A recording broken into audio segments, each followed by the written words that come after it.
Alright, I'm here with Rizzy Rivas, 10th Planet Melbourne, breaking down the latest MMA at UFC Fight Night Saskatoon in Canada. So it was a beautiful armbar set up by Felipe Arantes against Yves Jobwain. So Arantes had him in full guard and he locked the shoulder immediately. So he had the shoulder locked, he had the deep hook in, which is my left arm, elbow to elbow, squeezing the heels down, pinching the knees, pulling those leg curls, reaches between the legs to spin with the leg curls and clears the head.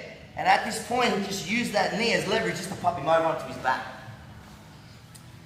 Now, from this position here, what we commonly do is we control the legs immediately. And we call this the toss. We actually open up and throw them over onto the ground to this position to avoid what actually happened. But in this case, obviously, Arantes knew exactly what he was doing here. He wanted to go after Jobwain's right fist.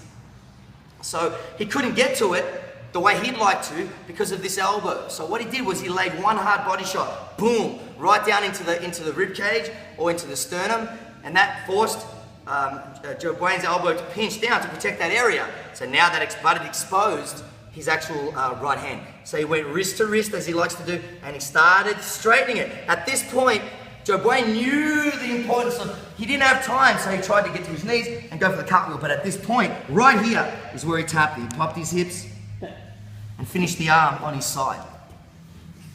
So, just laying on your back again, just by the way. So, once he was in this position here, the biggest problem with a lot of people in this situation is that the legs are so free to move here. Although we've got control of the upper body with the legs wrapped around the shoulder, we've got them flat on their back, gravity's assisting us, I'm squeezing my knees, pulling my heels, that deep hook is creating enormous pressure on this arm constantly. It's constantly wanting for him to break that grip, or for me to break that grip rather.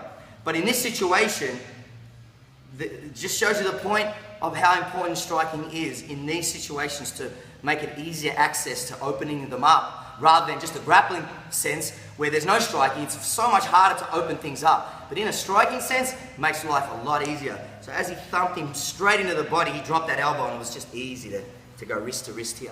And at this point, like I mentioned earlier, that's when he had to go. And he kept on it, he went for the cartwheel, step over, and that's where he finished him. Boom, right there. Beautiful jiu-jitsu right there, the timing was perfect.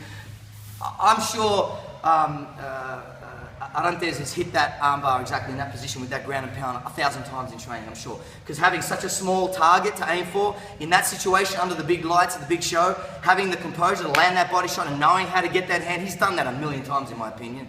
That's just not a lucky shot. They're just not that easy accessible. So, awesome performance there by Felipe Arantes against Yves Jobwain. That's the breakdown for this week. Hope you enjoyed it.